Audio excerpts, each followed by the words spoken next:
Diversity management entails many different focuses. Number one, diversity training. And diversity training really today in this day and age is not, this is what it means to be Black, this is what it means to be gay, this is what it means to be a woman kind of training.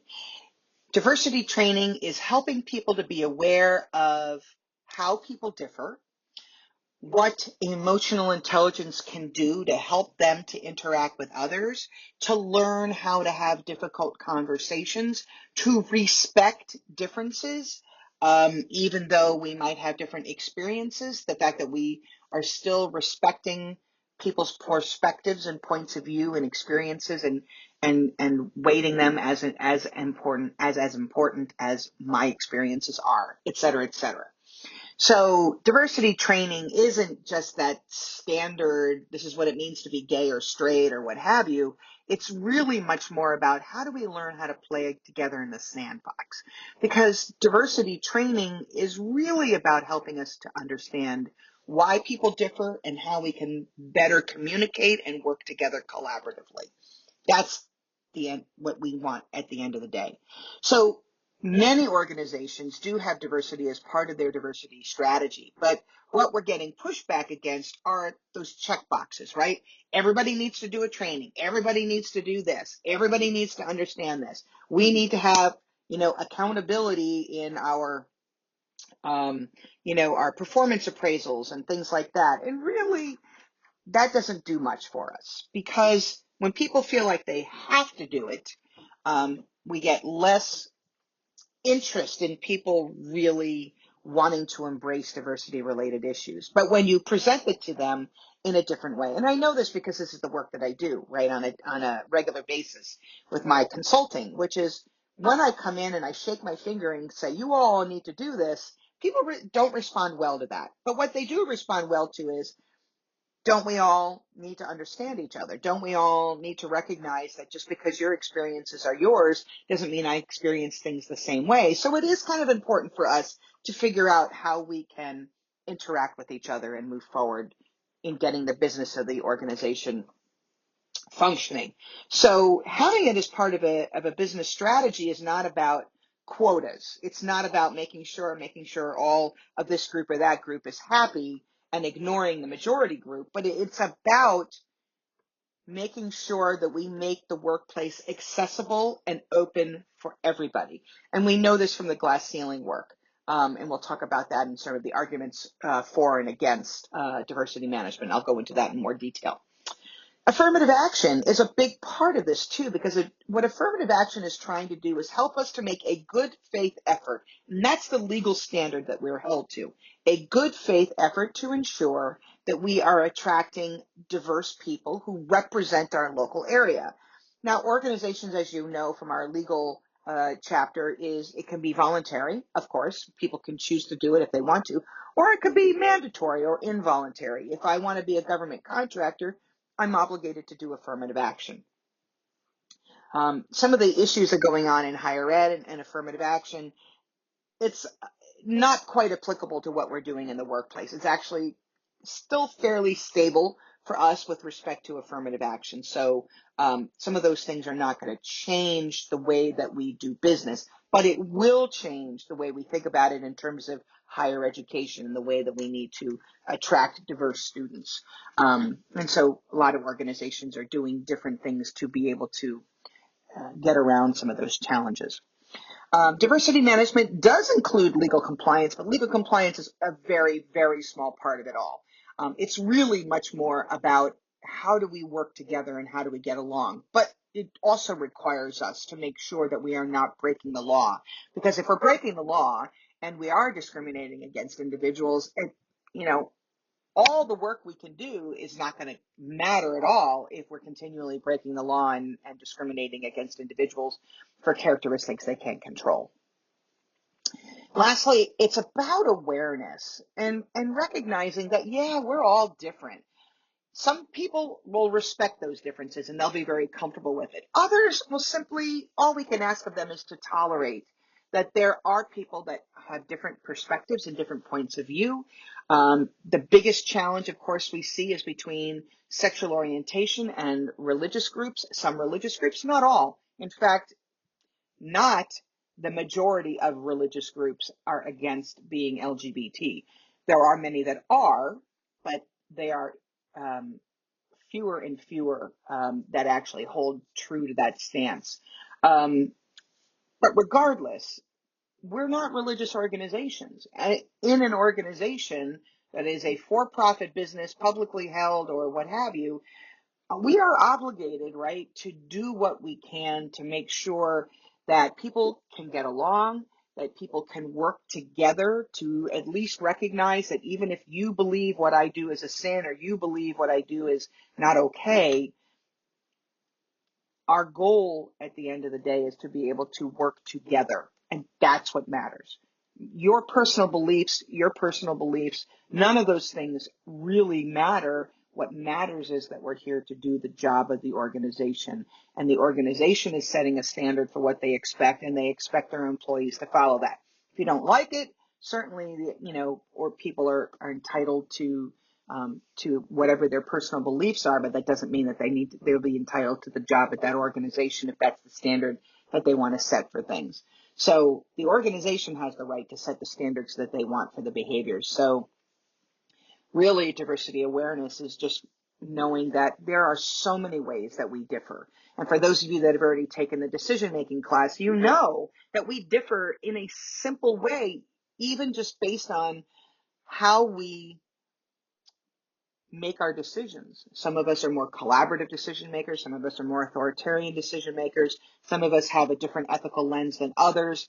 So those differences in and of themselves create conflict, create discord in an organization. And we have to figure out, even at that fundamental level of personality characteristics, how do we work well with others? That's the goal. So the arguments for diversity, are fairly strong. Number one, the U.S. is diverse. There are a wide variety of people out there. Latinos are the fastest growing group right now in the United States. And organizations should reflect the diversity here in the United States, just as we expect it to reflect the gender mix, male versus female, and now, of course, non-binary individuals. We also need to make sure that it reflects ethnic group mixes as well. And that is something we're obligated to do under affirmative action and to do under some employment laws, right? Making sure, not quotas, but making sure that we are reflective of our local area in terms of our diversity. And that protects us from being accused of adverse impact and things like that. But again, we are already diverse in terms of our personalities and our experiences and our points of view. So it is important for us to recognize there are a multitude of ways that we are different. And our organization should reflect that and learn how to work with different points of view and experiences. We know that when we better manage diversity and provide tools for people to be able to have good, solid conversations, train them in emotional intelligence, teach them how to deal with conflict, we find that there is lower turnover rate among marginalized groups. It says minorities there, but also, you also hear the term marginalized groups. People become more committed to the organization because they know that the organization cares about their perspective. That inclusion is important to the organization and people feel like they belong. So there's more commitment, they are more engaged, and there are fewer lawsuits. When we are continually ignoring diverse people and we violate the law, we are far more likely to have lawsuits and also have a lot of problems with turnover and absenteeism and disengagement and sabotage and all sorts of things that can happen, etc. Also, it widens our talent pool. It is not good for us to focus on a narrow pool. Let's say I only want to hire men, even though I might not say that out loud. It's in my head that really I think only a man can do this job. So now you've got half of the talent pool that you're looking at. You might only want a man to do that job, but what if a woman was more qualified? What if a woman actually could do the job better? And in many circumstances, they can. Not in all, right? Because it's different from person to person. It's really not based on men versus women. It's based on abilities. And so what if a woman has better abilities and has more experience and is better able to do a particular job? You have not hired the best person to do the job, which is really what we want at the end of the day. We want to hire the person with the best skills to be able to do the job. So diversity enables us to have a broad and inclusive talent pool, which means we are far more likely to hire people that have skills that we need to be able to do a particular job. We do know that diversity can drive business growth in a number of different ways. Number one, through understanding diverse customers. If we only assume our customers are going to be white males, we're going to have a problem because our product is probably used by a whole wide variety of people. So obviously, recognizing that there are diverse people out there in the diversity of the United States that are going to be buying our products and services. So we need to be able to understand what those people want and need, which is not always a one size fits all. It does create greater creativity and problem solving, but only when we manage what we call as process losses. And I'll talk about that in the next slide. And also, it gives us greater flexibility and the ability to have a global economy, right? And we talked about this in the first week, module 1, where we talked about the trends in global business, right? And seeing that we are outsourcing, insourcing, engaging with diverse international clientele and global marketplaces.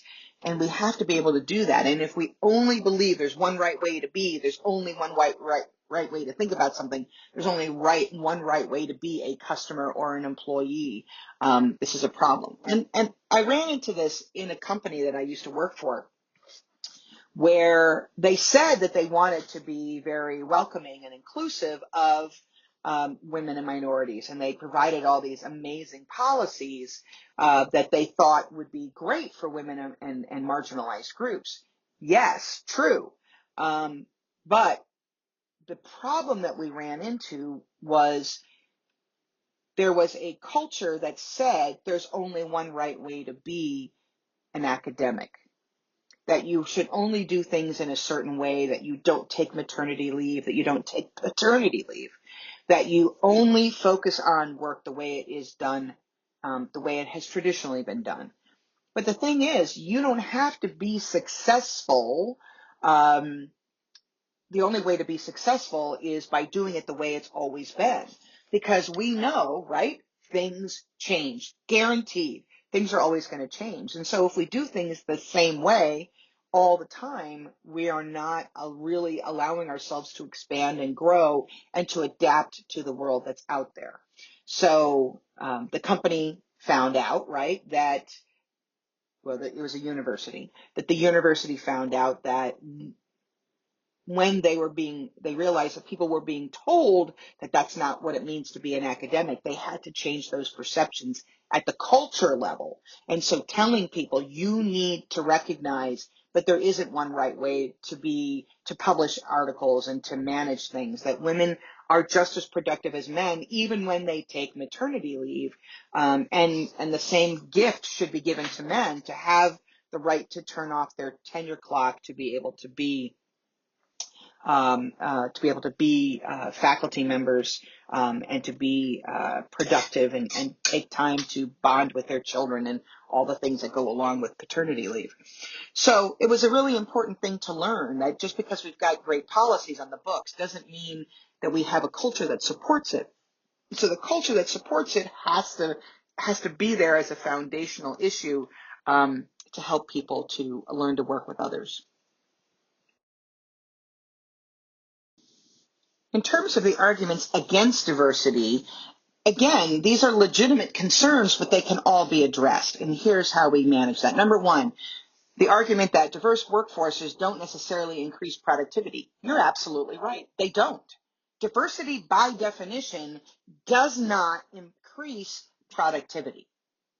Diversity actually can slow productivity down because diverse people are fighting, diverse people are debating issues, they're disagreeing, and they're not learning how to talk to each other and work together collaboratively. Our job in an organization is to teach people how to have difficult conversations and to differ in their points of view, how to negotiate, how to figure out the right approach to things.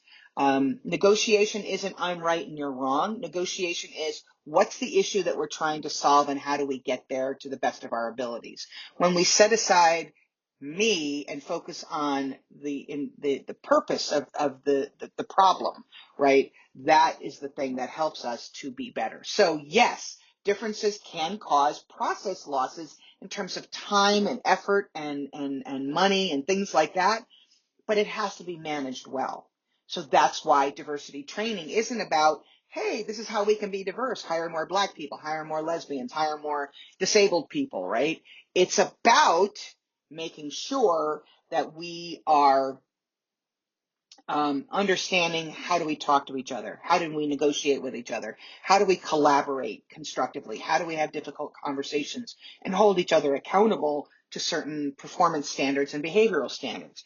When we do that, diversity does result in greater productivity and greater output and greater creativity, all the things that we want. But we can't do that unless people's voices are heard. And we'll talk about that when we get to inclusion in a few seconds.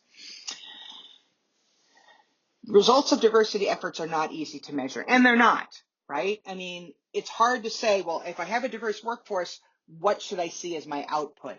But we do know that when there is diversity in the workplace, that there are things like engagement and feeling like they belong, and these are all important precursors to better performance overall. So they're not easy to measure, but it doesn't mean it's impossible to measure. We have to recognize that when we have diverse people and they learn how to talk to each other and they can negotiate with each other, they are more likely to result in certain behaviors, which will have a positive impact on the organization's bottom line. And that's really what we need to focus on is that measurement, not just, oh, diversity and what does it directly lead to? Well, it can lead to all sorts of things, both positive and negative.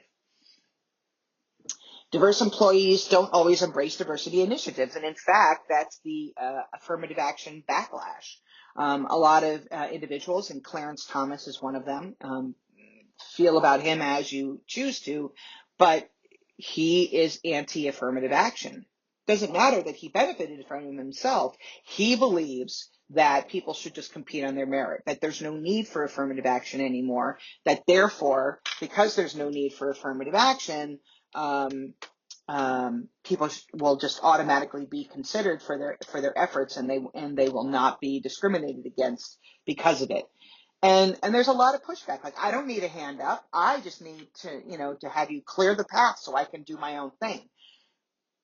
And I can understand why there's a concern about that, particularly about affirmative action.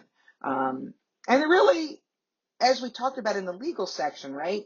Affirmative action isn't about quotas. It isn't about saying, I'm only going to give you opportunities. Affirmative action is about giving everybody opportunities. It's about making sure everybody has access to resources and trainings and time and money.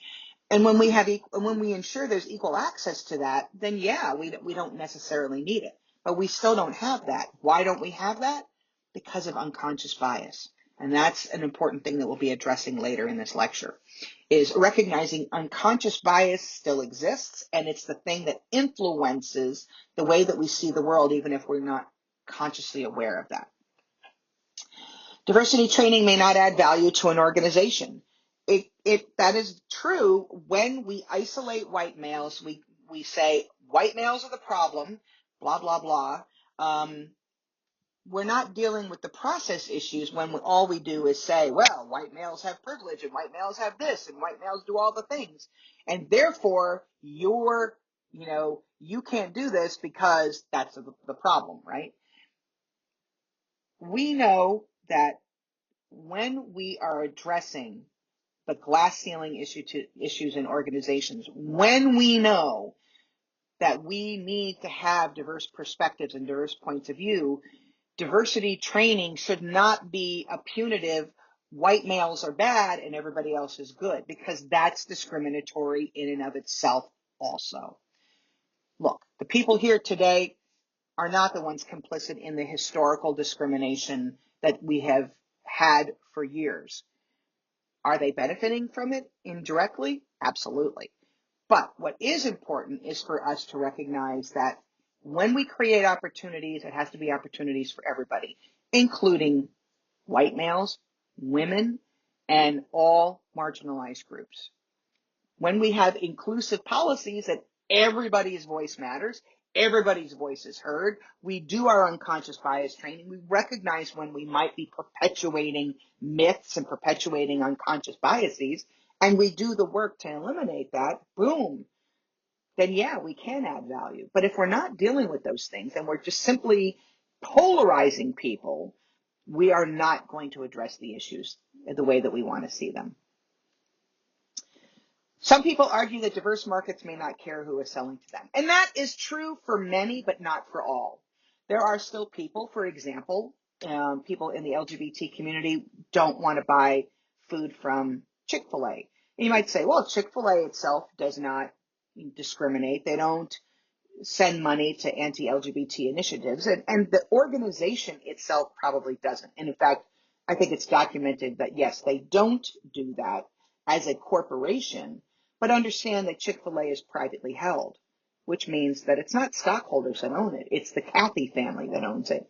So the Cathy family takes the money from the corporation, that's their profits, they own those profits, and they then turn around and they put money towards LGBT initiatives. Is it their right to do that? 100%. Do I like it? No. But it is their right to spend their money as they choose to, because it's their money. But that doesn't mean that I need to buy their products and services if I'm against that as a policy, right? If I believe that if I buy their products, that money goes directly towards anti-LGBT initiatives, then of course I don't want to spend my money there. So some diverse markets do care who is selling to them and do care about what they're doing and why they're doing it. This is why you hear of boycotts on all ends of the political spectrum, right? About, I'm going to boycott this, I'm going to boycott that, I'm not going to give my money to this, I'm not going to give my money to that.